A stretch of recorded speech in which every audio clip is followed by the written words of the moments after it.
እመጓ ዓለማየሁ ዋሴ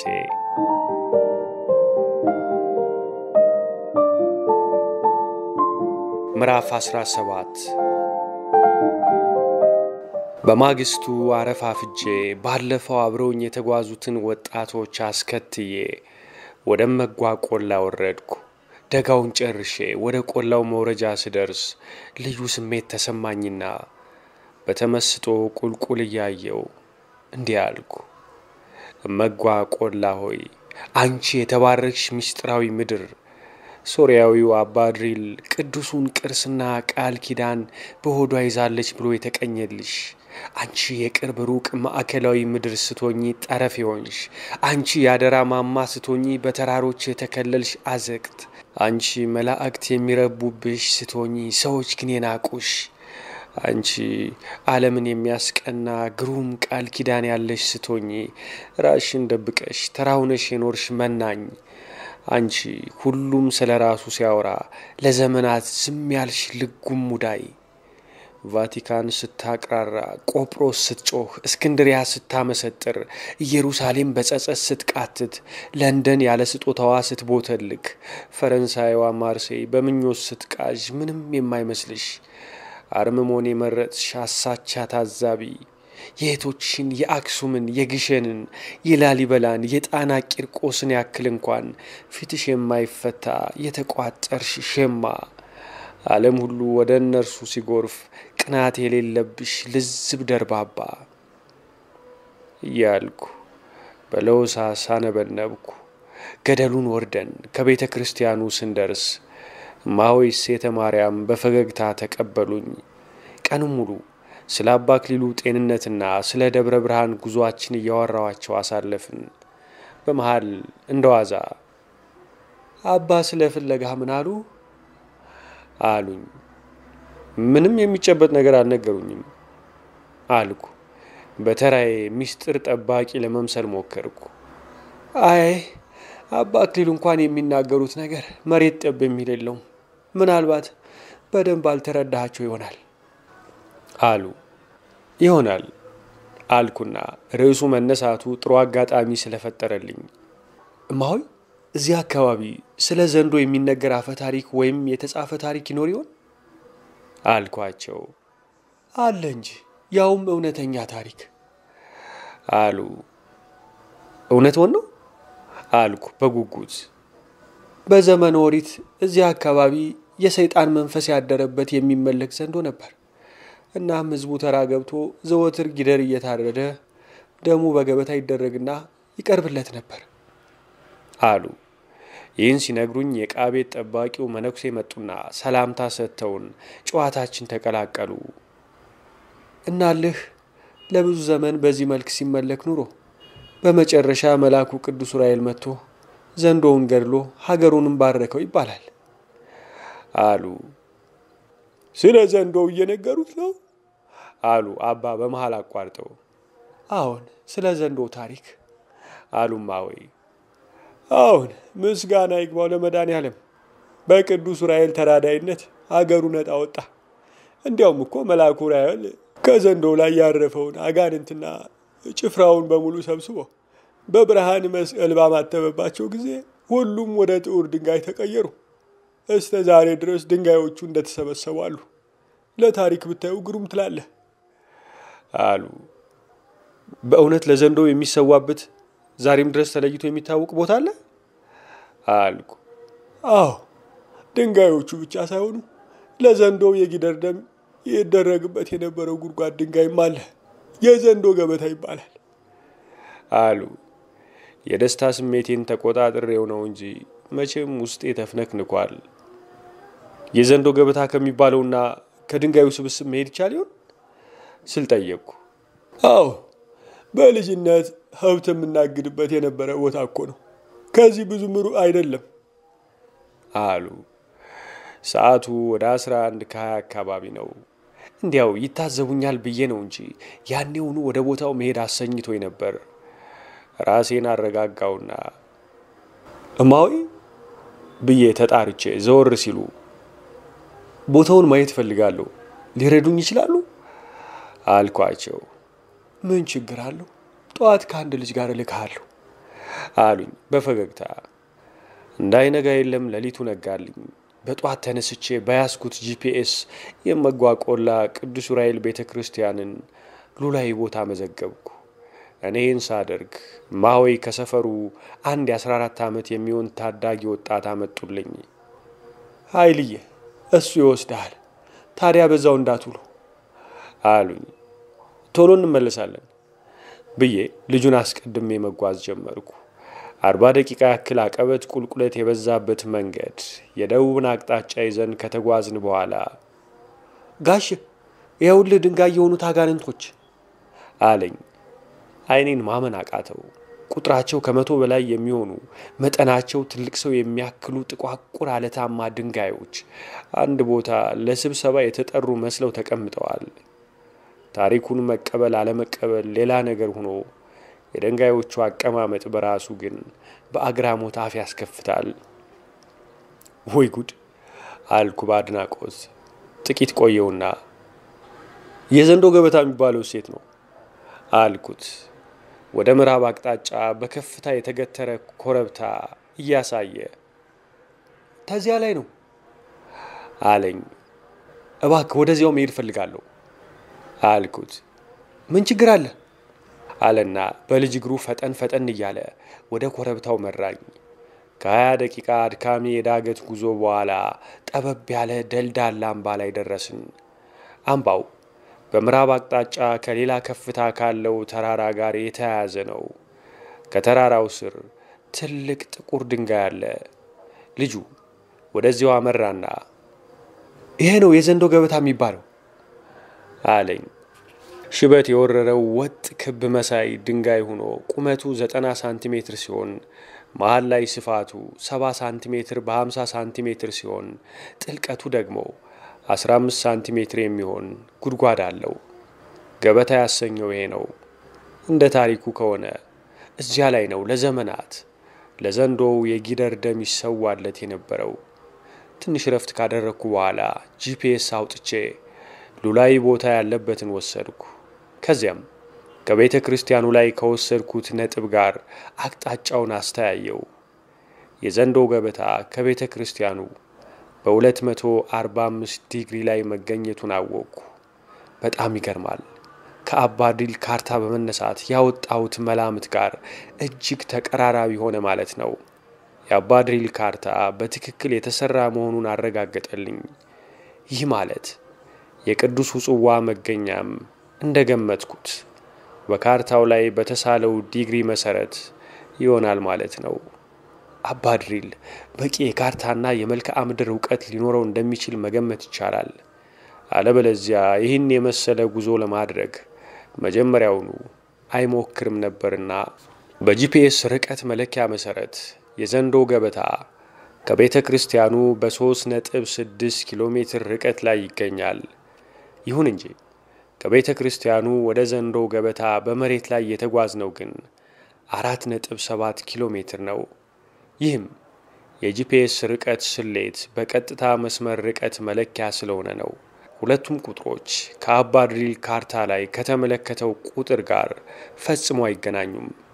ይህ ማለት አባ ድሪል የተጠቀመበትን የርቀት መለኪያ እስካላወቁት ድረስ ቅዱሱ ጽዋ ከቤተ ክርስቲያኑ በየት አቅጣጫ እንደተደበቀ እንጂ በምን ያክል ርቀት እንደተቀመጠ ፍንጭ የሚሰጥ አለመሆኑን ተረዳው። መልክዓ ምድሩን ሳየው በዘንዶው ገበታ ግርጌ ትልቅ ሸለቆ ያለ ሲሆን በምስራቅ አቅጣጫ ደግሞ ከፍታ እየጨመረ የሚሄድ የተራራ ሰንሰለት እንዳለ ተረዳው። ማዶ ካለው ተራራ ላይ የተለየ ነገር ወይ ቤት ካለ ብዬ አሻግሬ ማማተር ጀመርኩ። ምንም የተለየ ፍንጭ የለም። በተስፋ መቁረጥ ስሜት ከአንድ ድንጋይ ላይ ሂጄ ቁጭ አልኩ። በሐሳብ ስንገላታ ከቆየው በኋላ ድንገት አንድ ሐሳብ ብልጭ አለልኝ። ወጣቱን ወደ ቤተ ክርስቲያን በፍጥነት እንመለስ አልኩት። የተከሰተልኝ ሐሳብና መላምት ቀላል የስነ መሬት አመክንዮአዊ ስሌት ነበር።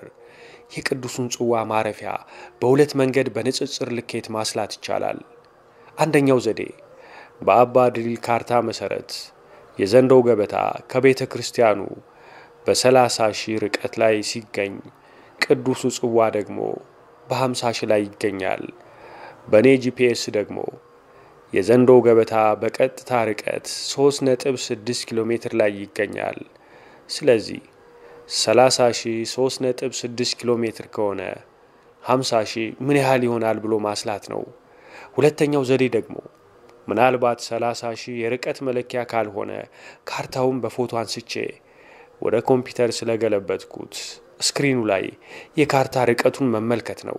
በዚህ መሰረት የዘንዶው ገበታ 3.5 ሳንቲሜትር ከቤተ ክርስቲያኑ የሚርቅ ሲሆን የቅዱሱ ጽዋ ምልክት ደግሞ 5.8 ሳንቲሜትር ላይ ይገኛል።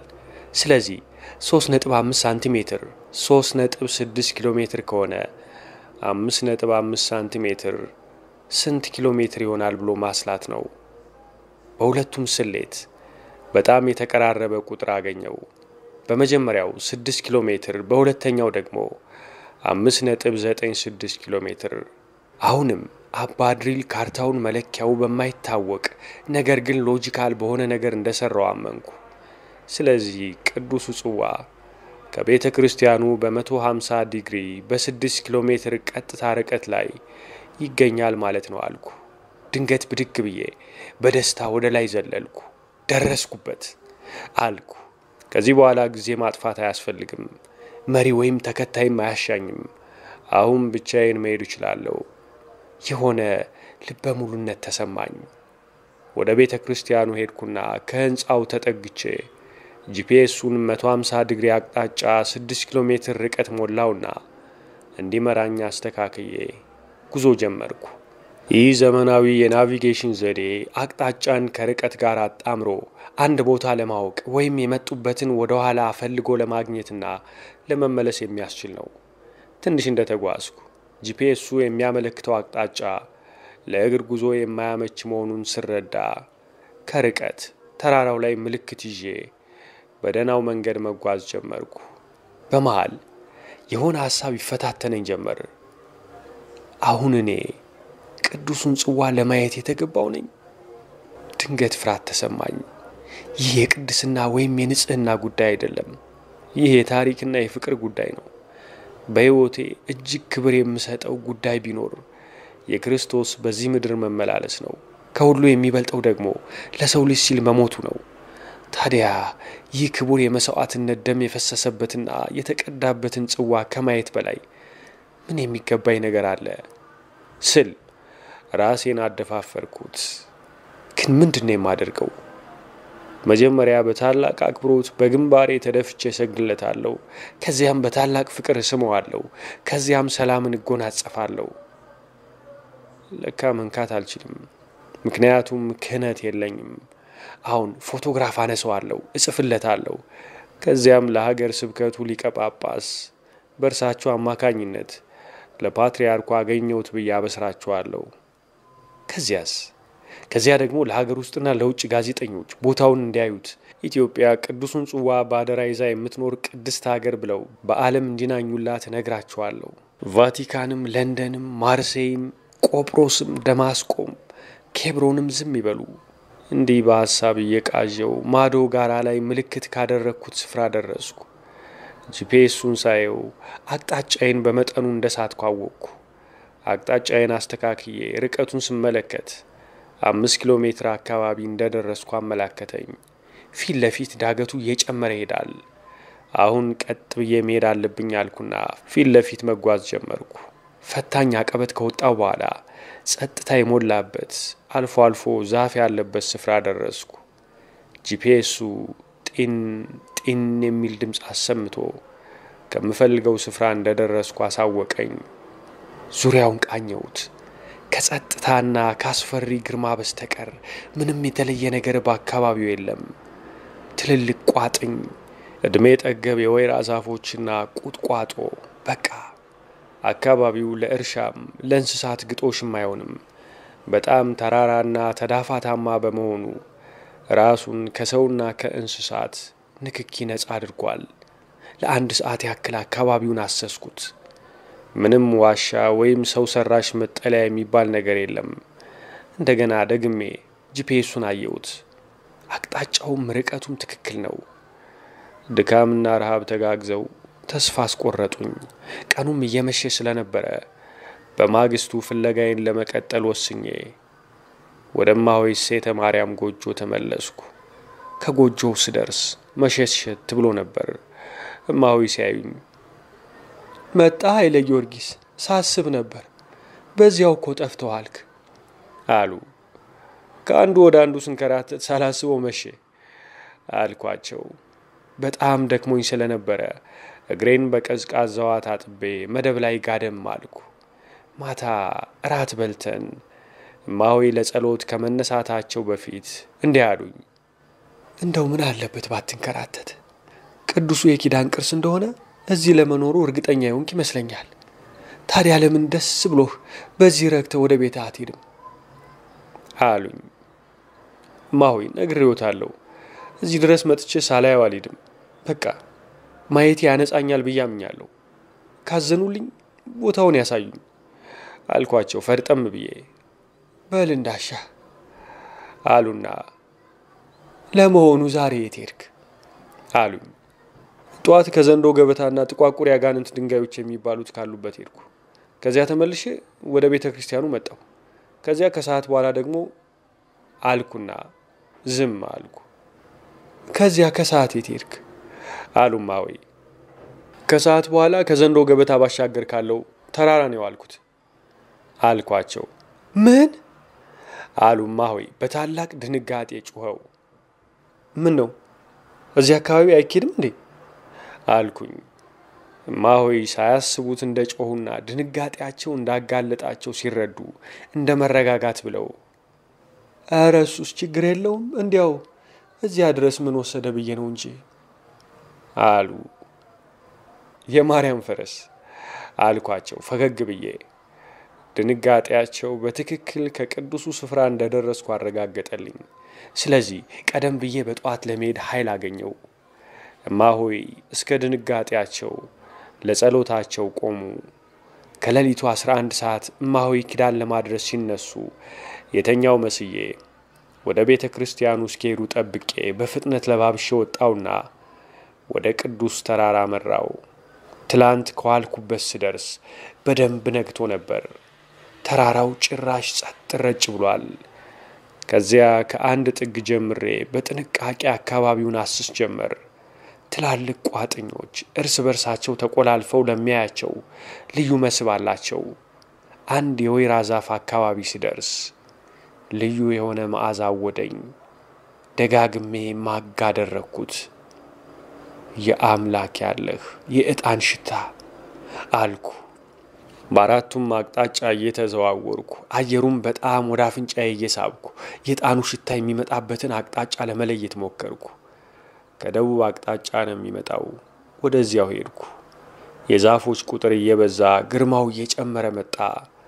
ወደ ጫካው ውስጥ እየገባው ተራራውንም ወደ ላይ እየወጣው በመጠኑ እየዞርኩት በሄድኩ ቁጥር የዕጣኑ መዓዛ የበለጠ ያውደኝ ጀመር። በመጨረሻ በሐረግ ስር የተተበተበ ዋሻ የሚመስል ስፍራ ደረስኩ። በጸጥታ አካባቢውን ቃኘሁት። የሐረጉን ስር ከግራ ወደ ቀኝ ተጠግቼ ሳየው ጠንካራውን አለት ሸፍኖታል። ወደ መሃል አካባቢ ጥቁሩ አለት ወደ ግራጫ ነገር ተቀየረ። የሐረጉን ስር ገለጥ አድርጌ ሳየው እንጨት ነው። ሐረጉን አሁንም በደንብ ገለጥ ሳደርገው በር መሆኑን አወቅኩ። ስገፋው ተዘግቷል። በደንብ ተጠግቼና ጆሮዬን ለጥፌ ሳዳምጥ ከዕጣኑ መዓዛ ተጨማሪ ዜማ የሰማው መሰለኝ። በሩም በደንብ ገፋውት፣ ንቅንቅ አልላለኝ። ከውስጥ በኩል ለመቀርቀሩ እርግጠኛ ሆንኩ። ከበሩ ግራና ቀኝ ለመዘዋወር ስሞክር ጭራሽ ሰው የማያሳልፍ ገደል ሆነብኝ። ተመልሼ በሩ ስር ሂጄ ቁጭ አልኩ። ለምን ያህል ጊዜ እንደሚሆን ባላውቅም በሩ እስኪከፈት እዛው ለመቆየት ለማደር ለመክረምም ልቤ ወሰነ መሰለኝ።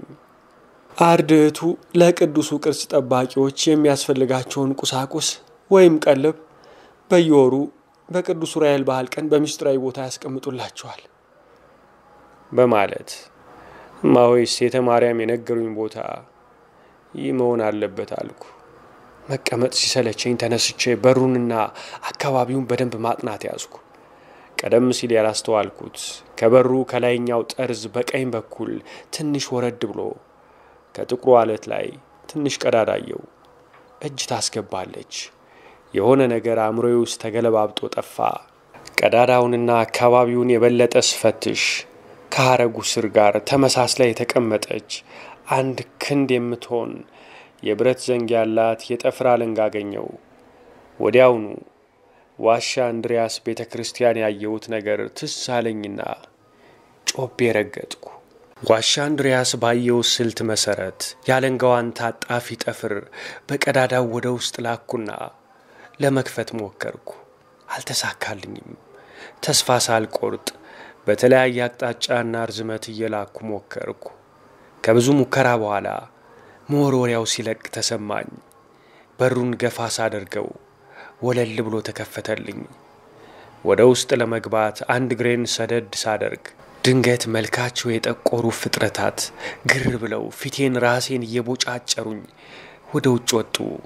በድንጋጤው ጭምር ሚዛኔን ስቼ ወደ ኋላ ወደቅኩ።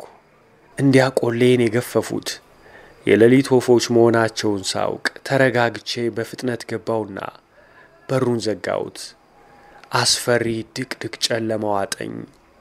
የዋሻው ከፍታ በቁመቴ አንጻር ሳየው 1 ሜትር ከ80 ሳንቲሜትር አካባቢ ይሆናል። ወደ ጎን ስፋቱ 2 ሜትር ይሆናል። ትንሽ ወደፊት እንደተጓዝኩና አይኔ ጨለማውን እየለመደው ሲመጣ ከበሩ በተቃራኒ የብርሃን ውጋገን አየው። በብርሃኑ አቅጣጫ ከውጭ የሰማሁት ዜማ በጉልህ ይሰማኝ ጀመር። እንዴ በቃ የቅዱስ ጽዋ መቀመጫ ዋሻ ገባው ማለት ነው አልኩ። እንዴት እንዲህ በቀላሉ ሊከፈት በሚችል በር ይዘጋል እያልኩ በጥርጣሬ በቀስታ ወደፊት ተጓዝኩ። የጨለማ ዋሻው ወዴት እንደሚወስደኝ ሳላውቅ ወደፊት መሄዴን ሳስብ ምን አይነት የብደት ሥራ እየሰራው ነው ብዬ ለራሴ ተገረምኩ።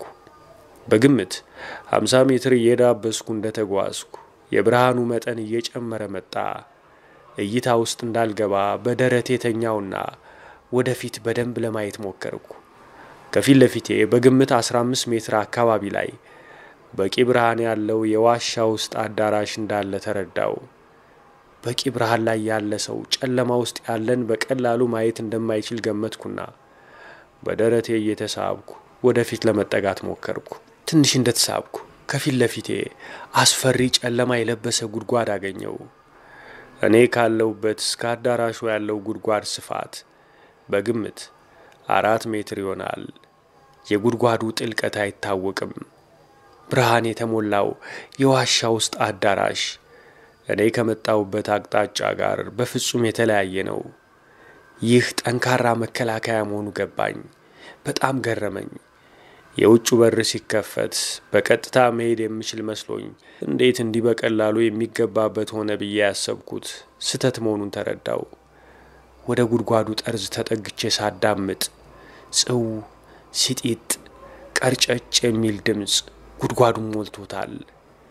ተናካሽ ነፍሳት ወይም ጊንጥ ሊኖር ይችላል። አገሩ ቆላ ነው። መርዛማ እባቦችም ሊኖሩ ይችላሉ። እዚህ ጉድጓድ ውስጥ መውደቅ በቁም ሲኦል መግባት ነው አልኩና ወደ ኋላ ተስቤ ቀና ስል ከዋሻው መተላለፊያ ጣሪያ ስንጥቅ ላይ አንድ እርፍ የሚያክል እባብ ቁልቁል ይመለከተኛል። ከመቅጽበት ሰውነቴ በላብ ተዘፈቀ። በዚህ ወቅት የኢኮሎጂ ሙያዬን ከመጠቀም ውጭ አማራጭ የለኝም። እባብ እንቅስቃሴን እንጂ ረግቶ የቆመን ነገር አያይም። ስለዚህ ፍርሃቴን ተቋቁሜ እንደ እንጨት ባለውበት ደርቄ ቀረው። ከደቂቃዎች በኋላ እሺ እያለ ወደ መጣውበት አቅጣጫ ወደ በሩ ጣራውን እየታከከ ሄደልኝ። ከድንጋጤ ተመልሼ የበለጠ ሳስተውል ከተኛውበት በስተቀኝ በኩል ሌላ ዋሻ አለ። ወደዚያው ጠጋልኩና ቆምኩ። የዕጣኑ ሽታ ለጉድ ነው። የሰማሁት ዜማ አሁን ግልጽ ሆነልኝ። ኪዳን እያደረሱ ነበር። ዜማው ከዋሻው የገደል ማሚቶና ከዕጣኑ ጋር ተዳምሮ ልዩ ስሜት ይፈጥራል። አይኔን ለጨለማው አለማመድኩና የኛውን ዋሻ መፈተሽ ጀመርኩ። ደግሞ ከዚህ ምን አውሬ ይኖር ይሆን ብዬ ተጨነቅኩ። ዙሪያውን ቃኘሁት። መውጫ የሌለው ዝግ ዋሻ ሲሆን የእህልና ሌሎች ቁሳቁሶች መቀመጫ መሆኑን ተረዳው። አሁን እዚህ እንደ ገበራይጥ በእህል ከተሞሉ ጆንያዎች መሃል ብገኝ ምን ይባላል ብዬ አሰብኩና ጨነቀኝ። ማፈግፈግ የማልችልበት ደረጃ ላይ ደርሻለሁ ብዬ ራሴን አበረታታው። ከመተላለፊያው ዋሻ መገናኛ ላይ ቆሜ አንገቴን ወጣ አድርጌ ወደ አዳራሹ ስመለከት ወለል ብሎ ታየኝ። የአዳራሹ ወለል በቀይ ምንጣፍ ተሸፍኗል። እኔ ከቆምኩበት ባሻገርና በስተ ሰሜን በልዩ ሐምራዊ መጋረጃ የተሸፈነ በራየው። በወርቃማ ክር የተጠለፉና ሁለቱ ከላይ ጎን ለጎን አንደኛው ከታች የሆኑ ስዕሎች አለው። ቅዱስ ዑራኤል ከስነ ስቅለቱ ላይ ክቡር ደሙን በጽዋ ሲቀበልና ዮሴፍና ኒቆዲሞስ ጌታን ሲገንዙት ዮሴፍን በአንድ እጁ ጽዋ ይዞ የሚያሳዩት ከላይ ሲሆኑ ከታች ደግሞ አንድ የተንበረከከ ሰው ከቆመ አዛውንት ጽዋ ሲቀበል ያሳያል። ኦ አምላኬ፣ እዛ ውስጥ ነው የተቀመጠው አልኩኝ በለወሳስ። እንባ ባይኔ መጥቶ ግጥም አለ። ልቤ ፍስስ አለች። ድንገት ተብረከረኩ። አቅም አልነበረኝምና ከተደገፍኩበት አለት ሸርተት ብዬ መሬት ላይ ሚዛኔን ስቼ ዝርፍት አልኩ። በዝምታው የኪዳን ጸሎት እንዳበቃ ተረዳው። ከሐምራዊ ግምጃ ከተሸፈነው በር ማዕዘኑን አልፎ በስተ ምስራቅ ሌላ ክፍት ዋሻየው። ለእኔ ትይዩ ነው፣ ግን ጨለማ ነው። ሶስተኛው በር ደግሞ ከሐምራዊ በር ትይዩ በስተ ደቡብ ያለ ሲሆን ሙሉ ብርሃን የሚገባበት መውጫ በር መሆኑን ተረዳው። ከበሩ ውጭ የሚታይ ነገር የለም። ስለዚህ በዚያ በኩል ገደል ነው ማለት ነው። ትንሽ ቆይቶ አንድ ልብሰ ተክህኖ የለበሱ መነኩሴ መጋረጃውን ገልጠው ወጡ። መስቀል ይዘዋል። እኔ በቆምኩበት ዋሻ ግድግዳ ሌሎች ሁለት ወይባ የለበሱ መነኮሳት ሄዱና በመስቀል አንዳቸው ሌላኛውን ባረኩ። ሁለቱ ክህነት ያላቸው መነኮሳት ናቸው ማለት ነው አልኩ። አቤት እርጋታቸውና የፊታቸው ጸዳል! ሰው ሳይሆን መልአክ የማይመሰለኝ። ከመጋረጃው የወጡት መነኩሴ አሳልመው ሲያበቁ ማዶ ወዳለው ጨለማ ዋሻ ገቡና ልብሰ ተክህኖውን አውልቀው ወይባቸውን ለብሰው ወጡ። በመጨረሻ ሁሉም ተያይዘው የፀሐይ ጨረርና ብርሃን ወደሚያስገባው በር አመሩ። አሁን አዳራሹ ባዶ ነው። እኔ ካለሁበት እስከ ሐምራዊው መጋረጃ ድረስ ያለው ርቀት ከ10 ሜትር በላይ አይሆንም። ችግሩ ግን 4 ሜትር ስፋት ያለው ጉድጓድ ከመካከል አለ። ስንት ሜትር መዝለል እችላለሁ አልኩ። 4 ሜትር መዝለል አልችልም። ልዝለል ብል እንኳን መንደርደርና ወደ ላይ መነሳት ከዚያም ወደፊት መወርወር ያስፈልጋል። 1.8 ሜትር ቁመት ያለው ዋሻ ይህን ለማድረግ አያስችለኝም። የባሰ ውስጡ ምን እንዳለና ርቀቱ ወደማይታወቅ ጉድጓድ ገብቶ ከመሰባበር በቀር ውጤት የለውም። መንጠላጠያ ገመድ ሆነ ሌላ መሻገሪያ የለም። ቅዱሳኖቹን መጠየቅ የሚታሰብ አይደለም። ሌላው ቀርቶ እዚህ መኖሬም ቢያውቁ ምን ሊከተል እንደሚችል አላውቅም። እምነት የጎደለኝና ለዚህ ቦታ የተገባው አለመሆኔም ብቻ ሳይሆን ከዓለም ተሰውሮ በተቀመጠ የተከበረ ቅዱስ ቅርስ መጠበቂያ ስፍራ ያለ ፈቃድ የገባው ወንጀለኛ ነኝ። የሆነው ሆኖ ሐምራዊውን መጋረጃና ወርቃማውን ጥልፍ ባየው ቁጥር ተወርወር የሚለኝ ስሜት መጣ። በመሃሉ የሰው ኮቴ የሰማው መሰለኝና አንገቴን ትንሽ ብቅ አድርጌ ሳይ 2 መነኮሳት ረጅም ሳንቃ ከፊትና ከኋላ ሆነው ከውጭው በር ወደ እኔ አቅጣጫ ሲመጡ አየው። ራሴን ጨለማው ውስጥ ሰውሬ የሚያደርጉትን በትኩረት እከታተል ጀመር። ከፊት የነበሩት መነኩሴ የሳንቃውን ጠርዝ ከአዳራሹ በኩል ካለው የጉድጓዱ ጠርዝ ላይ አስቀመጡና ወደ ማዶ ይገፉት ጀመር። የአምላክ ያለህ መሻገሪያ ነው፣ ወደ እኔ ሊመጡ ነው አልኩና በድንጋጤ ደርቅ የቀረው። ሳንቃውን በደንብ ገፍተው በዚህም በዚያም በኩል ከጉድጓዱ ጫፍ በደንብ እንዲቆነጥጥ አድርገው ካስቀመጡ በኋላ ተከታትለው መጡ። በደመ ነፍስ ዋሻው ውስጥ ከተደረደሩት ጆንያዎች መካከል ተወሸኩ። ወደ ውጭ ሊወጡ ይሆን ብዬ ሳስብ እኔ ወደ ተደበቅኩበት ጨለማ ዋሻ ታጥፈው ገቡና ተጋግዘው በዳር በኩል አንዱን ጆንያ አንስተው ፊትና ኋላ ተሸክመው ተመልሰው በሳንቃው ላይ ተሻገሩ። በፍጥነት ተከተልኩና አዳራሹን ስቃኝ። ሶስተኛው መነኩሴ የሉም። ሁለቱ ደግሞ ፊታቸውን ወደ በሩ አዙረው እየወጡ ነው። ሰዓቱ አሁን ነው አልኩ። ተመልሰው መጥተው ሳንቃውን ከማንሳታቸው በፊት ይህን እድል መጠቀም አለብኝ አልኩና ጫማዬን በፍጥነት አውልቄ በጣውላው ተሻግሬ አዳራሹን አቋርጬ በትይዩ ካለው ጨለማ ዋሻ ውስጥ ዘልዬ ገባው። በአጠቃላይ ከ10 ሴኮንዶች በላይ አልፈጀብኝም። ትንፋሼን ዋጥ አድርጌ ታይቼ እንደሆን ብዬ ለማዳመጥ ሞከርኩ። ከልቤ ትርታ በስተቀር ሁሉም ነገር ጸጥ እንዳለ ነው። ዋሻው ውስጥ ገብቼ አፍታ ሳልቆይ እንደገመትኩት አንደኛው ቅዱስ መጥተው ሳንቃውን አንስተው ወደ ውጭ ዘውት ወጡ። እፎይ አልኩ። አሁን በወርቃማው ስዕል ባሸበረቀው ሐምራዊ መጋረጃና በእኔ መካከል ያለው ርቀት ከ3 ሜትር በላይ አይሆንም። ምንድነው ማድረግ ያለብኝ? እንደዚህኛው ዋሻ መቼም ዘልዬ አልገባ። ምክንያቱም ታቦት ሊኖር ይችላል። ምንም ቢሆን እንጥፍጣፊ እምነት ሊኖረኝ ይችላልና መቅደስ አልደፍርም። ሳላየው መመለስ ግን የሚታሰብ አይደለም። ለምን ይህን ያክል ደከምኩ? አሁን ልክ በአሁኑ ፍጥነት ተወሩሬ ሐምራዊውን መጋረጃ መግለጥ፣ ከውጭ የሚገባው ብርሃን ደግሞ ሙሉ ለሙሉ ማየት ያስችለኛል። ከዚያም ይህን ውብ ሐምራዊ መጋረጃ ገልጬ የማየው ቅዱስ ጽዋ ሁሉን ያስችለኛል። ከማየቴ የሚመጣ ግርፋትም መታሰርም ሌላ ቅጣትም እርካታዬን አያስቀሩትም፣ ደስታዬንም አያደበዝዙትም። መጋረጃውን ሳልገልጥ ብቀር ግን ቀሪ ሕይወቴ ታማሚ እንደሚሆን አውቀዋለሁ።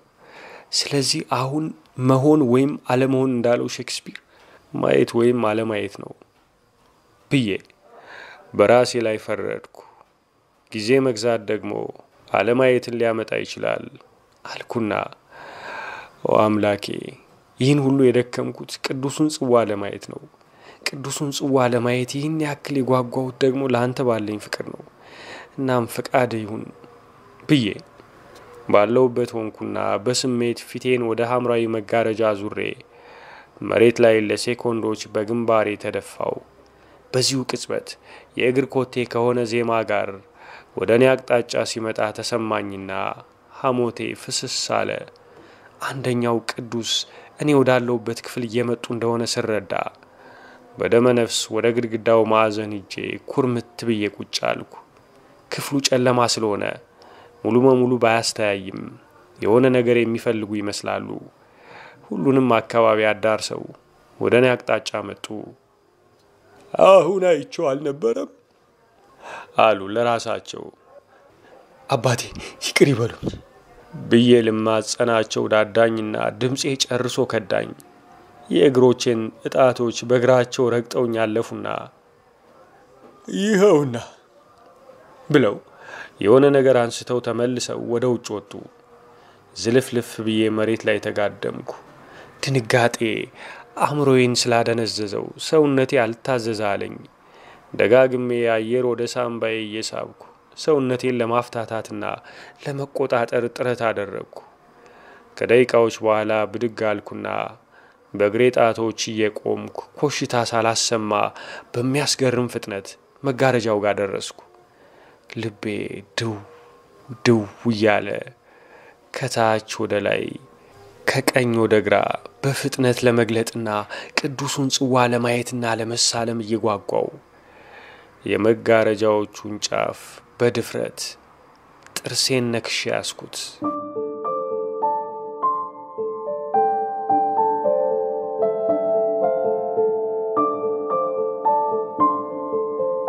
ምዕራፍ 18 ራሴን ለማነቃነቅ ብሞክር በጣም ከበደኝ። እጅግ ከባድ ራስ ምታት ተሰማኝ። እጅና እግሬ የኔ አልመስልሃለኝ። እንደምንም አይኔን ስገልጥ ነጭ ክፍል ውስጥ ተኝቻለሁ። በሰመመን ውስጥ እንደቆየው ገመትኩ። እንደምንም ከንፈሬን አላቅቄ ያማጥኩ። የት ነው ያለሁት አልኩ። ነቃ ኃይለ ጊዮርጊስ፣ ተመስገን ተመስገን ተመስገን ቸሩ መድኃኔዓለም። በደንብ ዓይኔን ገልጬ ሳይ እማሆይ እሴተ ማርያም እጆቼን በጭንቀት ይዘዋቸዋል። የግሉኮስ መስጫ መርፌ ክንዴ ላይ ተተክሏል። የት ነው ያለሁት እማሆይ? አልኳቸው። ሞላሌ ጤና ጣቢያ። እንዴት መጣሁ? ምንድን ነው የሆንኩት? ጀመረ እንግዲህ። ይሄ የማያልቀው ጥያቄ ነው ችግር ያመጣብህ። አሁን ዝም ብለህ አረፍ በል አሉና እርሳቸው ምስጋና ለፈጣሪ ማቅረባቸውን ቀጠሉ። ዓይኔን እንደገና ጨፍኜ በጸጥታ ቆየው። ራሴን ለማንቃት በጣርኩ ቁጥር ከፍተኛ የህመም ስቃይ መላ አካሌን ይወረዋል። ያም ሆኖ በጥቂት ሰዓታት ውስጥ ራሴን እስክስት ድረስ የሆነውን ሁሉ ማስታወስ ጀመርኩና አለቀስኩ። በማግስቱ ከራስ ምታት በስተቀር ተሻለኝና ተደግፌ መንቀሳቀስ ቻልኩ። ሆኖም እማሆይን እንዴት ጤና ጣቢያ እንደመጣው ጠየቅኳቸው። ከኪዳን መልስ ቤት ሲሄድ የለህም። ብዙ ስትቆይ ወደ ቅዱሱ ተራራ እንደሄድ ገመትኩ። በጣም ተጨነቅኩ። በመጨረሻ ሊደርስብህ የሚችለውን ገምቼ ወደ ተራራው ስወጣ መገናኛው ስፍራ ላይ አባቶች አስተኝተው ጸሎት ሲያደርሱልህ ደረስኩ። እንደምንም ሸለቆው ድረስ እነሱ አደረሱልኝና ከዚያ በኋላ ሀገሬውን ለምኜ በቃሬዛ ወደዚህ አመጣሁ አሉ። እዚህ ስንት ቀን ቆየሁ? ዛሬ ቀኑ ማን ነው? አልኳቸው። ቀኑን ሲነግሩኝ 2 ቀን ሳልነቃ እንደቆየው ገባኝ። እያለቀስኩ ማዊ ይቅር ይበሉኝ፣ እዚህ ሁሉ ችግር ስለከተትኩት አልኩ። የእኔን ድካምና ችግር ተው፣ እንኳን መድኃኔዓለም ምሕረት ላከልህ እንጂ አሉ። እርሳቸውም እያለቀሱ በቅዱስ ዋሻ ውስጥ ምን እንደደረሰብኝ ቁልጭ ብሎ ታወሰኝ። ከጨለማው ክፍል በፍጥነት ወጥቼ በወርቃማ ጥልፍ ስዕል ያማረውን ሐምራዊ መጋረጃ ጫፉን በእጅ አጥብቄ ይዤ ከታች ወደ ላይ ከቀኝ ወደ ግራ በፍጥነት ገለጥ ሳደርገው ድንገት ምንነቱን ያላወቅኩት የብርሃን ጎርፍ ከአስደንጋጭ መብረቃዊ ኃይል ጋር ተጣምሮ ወደ ላይ አንስቶ ማዶ ካለው የዋሻ ቋጥኝ ጋር አላተመኝ። ድንጋጤና ከባድ ህመም ተዳምረው ወዲያውኑ ራሴን አሳቱኝ። ከዚያ በኋላ የሆነውን የማስታውሰው ነገር አይደለም። በመጨረሻ አሁን በእማሆይ እሴተ ማርያም አስተማሚነት ራሴን ሞላሌ ጤና ጣቢያ አገኘሁት። አለመሞቴ ተመስገን ነው አልኩና እምባዬን መጠራረግ ጀመርኩ። በሚቀጥለው ሌሊት በጣም ጥሩ እንቅልፍ ተኛው። ህመሙም ከሞላ ጎደል ለቆኛል። ሆኖም የሆነው ነገር በህሊናዬ እየመጣ ማስቃዠቱ አልቀረልኝም ነበር። ጧት ከእንቅልፌ ስነቃ አባ አክሊሉ ከእማሆይ እሴተ ማርያም ጋር ቆመው አየኋቸው። እንደምን አደርክ የኔ ልጅ አሉኝ። አባ አክሊሉ በሐዘኔታ ገጹ ነው። እግዚአብሔር ይመስገን አባታችን አልኩኝ እንደማፈር ብዬ። ጠጋሉና በመስቀል አሸት አሸት አድርገው አሳለሙኝ። አባቴ ይፍቱኝ አልኩ። ይህንን ቃል ከልጅነት እስከ እውቀት ለበርካታ ጊዜያት ብየዋለሁ። እንደዚህ ሰዓት ግን ከልቤ በመነጨ ስሜት ብየው አላውቅም። እግዚአብሔር ይፍታ አሉኝና እነርሷ መውጣቷን ጠብቀው ራሴን አሸት አሸት እያደረጉ አሁንም ቅዱሱን የኪዳን ቅርስ ማየት ትፈልጋለህ አሉኝ። የብርሃን ጎርፉ ከመብረቃዊው ኃይል ጋር ድንገት በአእምሮዬ ብልጭ አለ መሰለኝ። እርሳቸው ሆን ብለው ያጋጩኝ ይመስል ደንገጥ ብዬ አባታችን አልፈልግም አልኳቸው። አሁን ከህመም ተፈወስክ፣ ወደ ልብህም ተመለስክ አሉና መስቀላቸውን ግንባሬ ላይ ደገፍ አድርገው ሲያበቁ እንደዚህ ልቡና ከገዛህና ማስተዋልን ገንዘብ ካደረክ ከጥርፊያና በወረት ከመናጥ ራስክን ካቀብክ ቅዱሱን የኪዳን ቅርስ ማየት ትችል ይሆናል አሉ። አባታችን እግዚአብሔር ይስጥልኝ፣ ነገር ግን መቼም ቢሆን ለማየት አልሻም አልኳቸው። እንዴ ለምን አሉ እማሆይ በመገረም። ወደዚህ ክቡር ቅርስ ወደ ቅዱሱ ጽዋ ለመቅረብም ሆነ ለማየት እንደማይገባኝ አሁን ገብቶኛል አልኳቸው ፈርጠም ብዬ። አየህ የኔ ልጅ፣ የተገባህ ባለመሆን ሳይሆን በጥበብና በዘዴ ለወሬ ፍጆታ ለማየት በመሞከር ነው። አሁን ግን በትህትና በእምነት ስለ እምነት ታየዋለህ አሉኝ። ግድ የለም አባታችን፣ ለዚህ ታላቅ ጸጋ የበቃው ብሆን ኖሮ በፊትም በእምነት መቀበል እችል ነበር። እምነትን በእምነት ባላገኘውም አሁን ግን እምነትን በኃይል አግኝቼዋለሁ። በኃይል የሚያምን ኃይል ይገዛዋል ተብሏልና ከእንግዲህ በዚች ምስጢራዊ ቅድስት ሀገር ቀሪ ዘመኔን በሰላምና ከትጋት በሚገኝ እርካታ ብቻ ለማሳለፍ ሞክራለሁ። እንደኔ በኃይል የሚሆን እንደናንተ በእምነት መቀበል ለሚፈቅዱት ግን እላችኋለሁ ለካስዋ በኮሳ ውስተ ከርሰ እመእጓል ሀቃላዊት ይሄሉ።